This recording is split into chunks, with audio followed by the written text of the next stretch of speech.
जिंदगी अभी बहुत ज़्यादा अजीब सी मोड़ पे आए खड़ी हो गई है, खासकर उन लोगों के लिए जिनके 550 से ऊपर मार्क्स है, क्योंकि उनको ये लग रहा है, मन में एक उम्मीद जग रही है धीरे धीरे। ठीक है, धीरे धीरे मन में एक उम्मीद जग रही है कि भैया कुछ हो सकता है। ठीक है, तो भाई देखो, आज रिजल्ट आए हुए 15 दिन हो गए हैं। ठीक है, रिजल्ट आए हुए 15 दिन हो गए। 15 दिन के अंदर जो सरकार है और जो एनटीए है, पहले 10 दिन तक तो कुछ सुन नहीं रहा था, लेकिन अब 5 दिन के अंदर, लगातार 5 दिन के अंदर कुछ ना कुछ चेंजेस हो रहे हैं। ठीक है, तो भैया एक सिंपल सी बात है तुमसे, खासकर उन लोगों से, अगर किसी को लगता है, क्योंकि मेरे पास बहुत सारे मैसेज आ रहे और मैं सबको रिप्लाई करना मुश्किल हो रहा है, अगर तुम्हें लगता है, मैं बार बार बोल रहा हूँ, जिनको भी लगता है, कल क्लास में बोला है, आज भी ये बोल रहा हूँ, जिसको भी लगता है देख लो, नीट 2024 होने के चांसेस, री नीट होने के चांसेस हैं, नहीं भी हैं। अगर आपको लगता है, अगर आपके मार्क्स ग्रेटर देन 550 के ऊपर हैं और आपको लगता है कि आप कुछ करना चाहते हो, अगर री नीट हुआ तो प्लीज़ आप यहाँ पर टाइम मत वेस्ट करना। मेरे हिसाब से देखो, गवर्नमेंट का कोई भरोसा नहीं है। ठीक है, और मतलब होता है ना, कुछ लोग होते हैं, जब तक कोई 25 लोग ना बोलें कि बेटा तुम कुछ गलती कर रहे हो, तब तक वो मानती नहीं है। कल सुप्रीम कोर्ट ने बोल दिया है कि 0.01% भी अगर कुछ हुआ तो हम लोग कुछ कर लेंगे।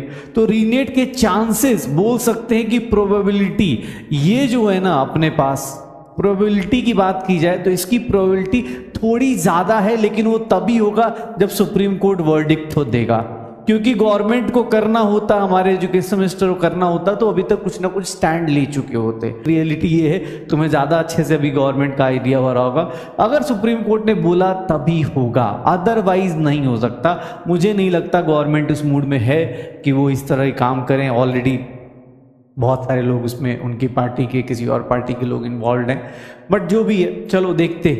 अगर जिसके भी मार्क्स, अगर मार्क्स आपके लगते हैं, मतलब मेरे हिसाब से तो जिसके मार्क्स ग्रेटर देन 600 है, भैया तुम तो, अगर हो सकता है तो साइड बाय साइड प्रिपरेशन चालू कर दो। 10-15 दिन में कुछ जा नहीं रहा, आपके 600 हैं या 600 प्लस चल रहे, 550 प्लस भी चल रहे हैं, तो मेरे हिसाब से आपका प्रिपरेशन वर्थ बनता है। 8 जुलाई को डिसीजन आ जाएगा, सुप्रीम कोर्ट बोल ही देगा क्या करना है क्या नहीं करना। 15 दिन में थोड़ा रिवाइज कर सकते हो तो रिवाइज कर लो भाई। हो सकता है रीनीट हो जाए तो ज़्यादा टाइम देगी नहीं गवर्नमेंट, फिर से कचरा कोई मतलब साफ करने का टाइम देगी। तो रीनीट के लिए भैया देख लेना, प्रिपरेशन अगर करना है तो कर सकते हो। अगर आपके मार्क्स ग्रेटर देन 600 है तो आपको करना चाहिए, आपका शॉर्ट बनता है, आप शॉर्ट कर सकते हो, ये एक चीज कर सकते हो, कोई दिक्कत नहीं। लेकिन भाई किसी की अगर 400 है, 300 है, 200 है और 150 है, अगर आपने 12th के साथ नीट दिया था तो फालतू की इन सब चीजों पे टाइम मत वेस्ट करना।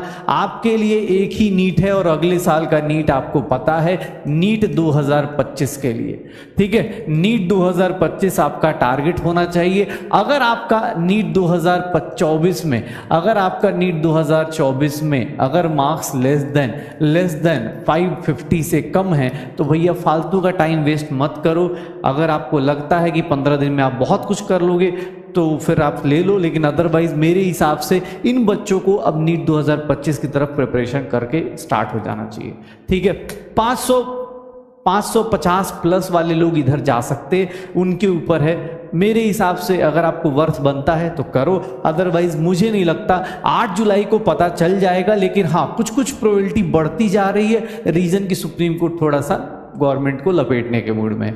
बाकी अपने पास जो लोग इससे कम हैं, उन लोगों को नीट 2025 स्टार्ट कर दीजिए। आप नीट 2025 के लिए बात करने शुरू कर दीजिए। आपका टारगेट यही होना चाहिए कि भैया अगले साल एनटीए के हिसाब से अब की बार 700 पार होना चाहिए, और 700 पार वाला नारा आप याद रखिएगा।